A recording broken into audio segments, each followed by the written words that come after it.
Bonjour tout le monde, bienvenue dans l'émission Parole de maman et Parole des enfants. On est là pour une nouvelle émission, pour un nouveau thème, pour partager avec les enfants qui sont là avec nous aujourd'hui. Tous les enfants qui, à ce moment, sont en train de voir Parole de maman et Parole des enfants. Nous saluons tous les enfants, Teresa Saïm, Marvin, Soudley, Seraya, Noah, aussi Teshua, et aussi tous les enfants et les enfants de Tati Jenny, ces enfants qui sont toujours là avec nous, qui partagent tous les jours, qui n'arrêtent pas de regarder Parole de maman pour apprendre un nouveau thème, pour partager avec les autres enfants qui sont dans le monde, ses amis, ses proches, ses frères et sœurs. Et aujourd'hui, on est là pour un nouveau thème, un thème très particulier. Et c'est un plaisir de partager un nouveau thème avec vous. Et d'abord, on va prier pour commencer l'émission Parole de maman et Parole des enfants. Dieu Père qui est au ciel, que tu es grand, que tu es chaque jour, que tu es le plus grand de tous qui est là en ce moment, que tu nous as donné de la parole pour aujourd'hui l'émission Parole de maman et Parole des enfants, que tu as béni tous les enfants qui sont là en ce moment avec toi en train d'écouter ta parole dans ces magnifiques lives, que tu nous as gardé, que tu nous as donné de la parole qu'on doit donner à les enfants qui sont là avec nous en ce moment. Gardez-nous, bénis-nous. Au nom de Jésus, nous t'en prions. Amen et Amen. Il n'y a vraiment personne comme Jésus. Il n'y a vraiment personne comme Jésus. Il n'y a vraiment personne comme Jésus. Qui pourrait imaginer un tel amour? Je sais que je ne pourrais jamais l'égaler. Pour tous les jours que Dieu me donne et pour tous ceux qu'il donnera, je chanterai pour que résonne dans ma louange un chant de joie. Venez les enfants, venez, louez. Aujourd'hui, on va parler du témoignage. Je crois que ces enfants connaissent c'est quoi les témoignages. Dans la Bible, le témoignage consiste à porter la bonne nouvelle. Il peut prendre la forme de la évangélisation ou des récits, des conversions, où les témoins s'expliquent personnellement comment ils donnent ses avis, ce qu'ils ont vu pour témoigner. Comme par exemple, tu es à la cour de justice ou des papiers, ou comme par exemple, tu as fait un crime et tu es témoin dans ce crime. C'est par exemple ça. Quand on tente ce que la foi a changé dans sa vie. L'expression « je témoignage » désigne habituellement les 10 commandements inscrits sur les 2 tablettes remises à Moïse. Les 10 commandements. Le témoignage est un moyen efficace de convaincre quelqu'un car il révèle la nature de Dieu, sa puissance, son amour, sa fidélité. C'est ces 3 choses qui révèlent la nature de Dieu. Le témoignage dans la Bible est un concept important qui se réfère à la déclaration de la vérité de Dieu. Il peut prendre plusieurs formes, telles que des témoignages personnels de foi, des récits de conversion, des prédications, d'enseignements, des prophéties, etc. Plein de choses. Les témoignages sont souvent utilisés pour encourager les croyants à persévérer dans leur foi et pour convaincre les non-croyants de la vérité de l'évangile. La Bible donne plusieurs exemples de témoignages tels que les témoignages des apôtres dans le Nouveau Testament. Par exemple, dans Luc 24, versets 46 à 48. Jésus dit, ses disciples, « Ainsi il est écrit que le Christ souffrirait et qu'il ressusciterait des morts le 3e jour et que la repentance et le pardon des péchés seraient prêchés en son nom à toutes les nations, à commencer par Jérusalem. Vous êtes témoins de ces choses. » C'est ça qu'avait dit Jésus dans Luc 24, verset 46 à 48. C'est ça un témoignage. Peut dire ces versets peut définir ça veut dire quoi témoignage. Allez sous dans Luc 24, verset 46 à 48. Il y a plusieurs prophètes qui expliquent qu'ils ont fait des témoignages contre des gens ou des choses. J'ai pris certains prophètes qui ont témoigné, tout ça, qui ont fait des témoignages, tout ça. Par exemple, Isaïe. Il a prophétisé sur la venue du Messie et a donné des témoignages sur la justice de Dieu. Comme d'habitude, la justice de Dieu passe d'abord. Jérémie aussi, il a prophétisé sur la destruction de Jérusalem et a donné un témoignage sur la colère de Dieu. Parce que Dieu, il a une colère. Personne ne peut empêcher là. Personne, même les diables, il ne peut pas empêcher Dieu en sa colère. Ézéchiel aussi, il a prophétisé sur la résurrection d'Israël et a donné des témoignages sur la gloire de Dieu. La gloire de Dieu. Aussi Daniel, il a prophétisé sur l'empire mondial et a donné des témoignages sur la souveraineté de Dieu. Osée, il a prophétisé sur l'amour inconditionnel de Dieu pour son peuple et a donné des témoignages sur la fidélité de Dieu. Comme tout à l'heure, on a dit, quelles sont les trois natures qui définissent Dieu? Si nous songez, mal dit, sa puissance, son amour, sa fidélité. Et fidélité, il restait fidèle à vous-même. Non, pas seulement à vous-même, pas seulement à toi, à tous les enfants de Dieu, adultes, non-croyants, croyants, enfants. Il tient sa fidélité à tout le monde. Parce que c'est lui qui nous a donné la vie éternelle pour qu'on reste ici en ce moment. Si tu n'es pas croyant, par exemple, si tu n'es pas croyant, tu penses que c'est ta mère qui t'a donné la vie. Oui, peut-être c'est elle qui t'a donné à la terre, mais ce n'est pas elle qui t'a donné la vie. C'est Dieu qui t'a mis dans le ventre de ta mère et il t'a donné la vie pour que tu naîtres.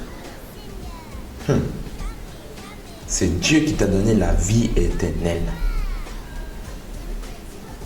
On continue. Joël, il a prophétisé sur les jours du Seigneur et a donné des témoignages sur les salut de Dieu. Amos, il a prophétisé sur les jours du Seigneur et a donné des témoignages sur les saluts de Dieu.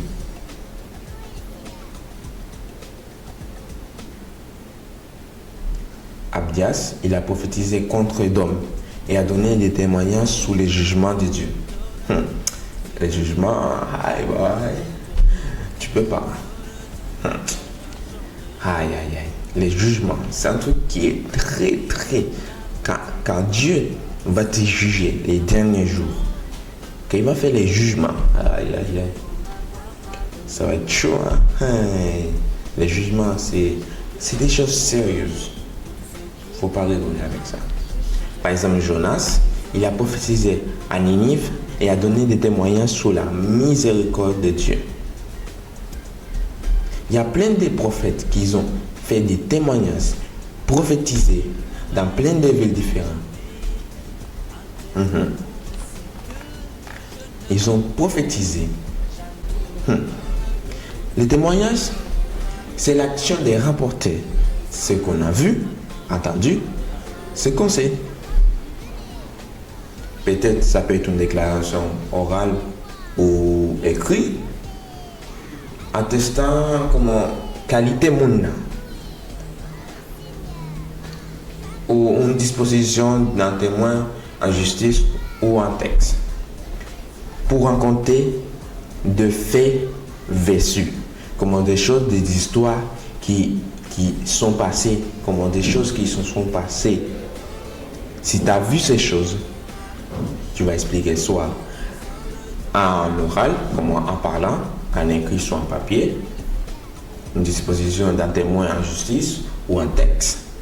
Comment au monde vini pour le bail qui c'est lui-même qui témoin, ou sinon il va faire un texte écrit pour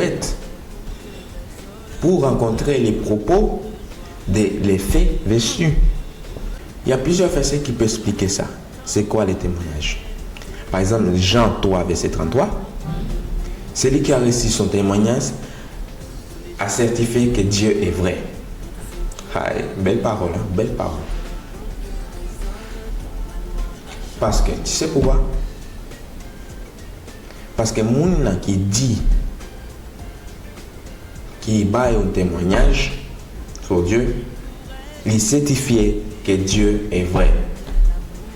Si vous voyez un témoignage au monde qui n'est pas croyant, ça veut dire que le témoignage là pour dire ou déclarer que Dieu est vrai, qu'il n'est pas faux. Et ça, c'est très bien de faire ça. Surtout les enfants. Vous ne devez pas avoir peur pour dire non, je suis pas croyant. Non. Dis tout. Il faut avoir la force, le courage, la foi pour dire aux gens, je suis croyant, je crois en Dieu. Ok. Aussi dans Romains 8, verset 16, il dit, l'Esprit lui-même rend témoignage à notre esprit que nous sommes enfants de Dieu. Aïe. Aussi dans Jean 1, en Jean 5, verset 11, il dit, oh voici ce témoignage, Dieu nous a donné la vie éternelle et cette vie est dans son Fils. Je vous parlais tout à l'heure de la vie éternelle. C'est Dieu qui nous a donné la vie éternelle. Et cette vie est dans son Fils. Et qui c'est son Fils? Non. C'est nous, ses fils, qui est dans la terre. Aussi dans Luc 24, verset 46 à 48, et il leur dit, ainsi il est écrit que le Christ souffrirait et il ressusciterait des morts le troisième jour, et que la repentance et le pardon des péchés serait prêché en son nom à toutes les nations, à commencer par Jérusalem. Vous êtes témoins de ces choses. Ça veut dire, tous les témoignages, tu vois un témoignage, on va le témoigner dans toutes les nations du monde. En commençant par Jérusalem. D'abord, il faut Jésus il ressusciter le troisième jour. Il ressusciterait des morts le troisième jour. Pour prêcher, et les pardons des péchés seraient prêchés en son nom à toutes les nations. Dans 1 Chronique 16, verset 7 à 9, ce fut un jour que David chargeait pour la première fois Absa et ses frères de célébrer les nuages de l'Éternel. Louez l'Éternel, invoquez son nom. Faites connaître parmi les peuples ses hauts faits. Chantez en son honneur. Parlez de toutes ses merveilles. Vous voyez? Le témoignage, c'est bien de témoigner comme une chose, soit en parlant, soit en écrit, peu importe. Le témoignage, c'est important. Même si tu n'es pas croyant, le témoignage est toujours. C'est pour ça que nous, les chrétiens, on témoigne toujours. Comme moi, il y a plein de gens qui vont te donner, qui vont te mettre de côté pour te dire comment ils vont te donner la parole de Dieu. Il y a certains gens qui disent, ah non, ça ne m'intéresse pas. Ça ne m'intéresse pas. Et plus tard, tu vas voir que ceux qui vont dans la rue à donner un témoignage à des gens. Un témoignage que Jésus revient bientôt, tout ça, voilà. En le partageant à d'autres personnes, chrétiens ou non, vous donnerez gloire à Dieu. Car souvenez-vous qu'il fait toute sa gloire, c'est la puissance du témoignage et révéler la nature de Dieu, sa puissance, son amour, sa fidélité. Le témoignage est bien plus efficace pour convaincre quelqu'un qu'un long discours. Témoignage plus efficace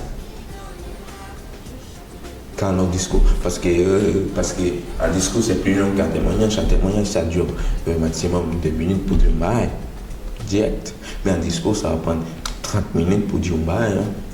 Un petit texte. Texte ça ou un paquet de minutes. 30 minutes. C'est pour ça témoignage là plus efficace. Pour donner la gloire à Dieu. C'est mieux qu'un discours. Révéler la nature de Dieu. nous connaître l'état naturel de Dieu, nous connaissons très bien sa puissance, son amour et sa fidélité. C'est l'état naturel de Dieu. Et je vous dis un truc. Croyez en Dieu. Même croyez en Dieu. Mets ta foi en Dieu. Parce que Dieu peut faire tout ce que tu demandes. Tu vas donner la gloire à Dieu. Louer l'Éternel. Chanter à l'Éternel. Tout ça, faites-le pour l'Éternel. Si vous voudrez avoir la vie éternelle. Parce que grâce à ça, tu pourras avoir la vie éternelle. C'est même pas en chantant, en louer l'Éternel. Comme ça, tu vas avoir la vie éternelle. C'est même pas pour ça. Il faut faire des bonnes choses. Il y a des gens qui ne sont pas croyants qui font des bonnes choses. Mais c'est pas ça qui va dire qu'ils vont gagner la vie éternelle. Faut croire en Dieu d'abord. Après ça, quand elle baptiser, croire en Dieu, elle baptiser, les bonnes choses, tu vas avoir la vie éternelle grâce à ça. C'est un plaisir de vous partager ça avec vous aujourd'hui. Les témoignages, c'est quoi les témoignages? C'est un plaisir. Dieu va nous aider à toutes choses, pour réussir toutes choses. Grâce à lui, on ne serait pas là à ce moment. Parce que c'est lui qui nous a donné la vie éternelle, qui s'est sacrifié pour nous dans la croix. Et grâce à lui, on a eu la vie éternelle. Remerciez Dieu tous les jours de votre vie, tous les matins. Dis merci Seigneur pour un commencement, un nouvel jour. Jour, après-midi, soir, tous les jours, remercier Dieu. Même après manger, ou bien manger, dis merci. Vas-y, merci Seigneur, merci maman. Parce que c'est grâce à Dieu pour manger et c'est maman qui paye, qui fait pour faire manger. Faut toujours remercier Dieu en toute situation. Et c'est un plaisir d'être là avec vous dans Parole de maman et Parole des enfants. Et on va prier pour mettre un terme à l'émission, à cette émission, que ça me fait un grave plaisir de le faire pour vous les enfants, pour partager la parole de Dieu, que Dieu va vous bénir en toute situation. Et on va prier pour commencer, pour terminer l'émission Parole de maman. Dieu Père, que tu vas continuer chaque jour, que tu l'as gardé en ce moment, que tu vas bénir chaque enfant qui sera avec nous en ce moment. Gardez-nous, sanctifie-nous, que tu nous as donné la parole pour donner aux enfants en ce moment. Garde-nous, bénis-nous, sanctifie-nous. Au nom de Jésus, nous t'en prions. Amen et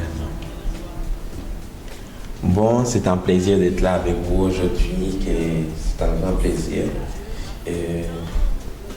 J'espère que vous serez là la semaine prochaine pour une nouvelle émission Parole de maman et Parole des enfants. C'est un grand plaisir. Et on vous dit à la semaine prochaine pour une nouvelle émission Parole de maman et Parole des enfants. Bye bye.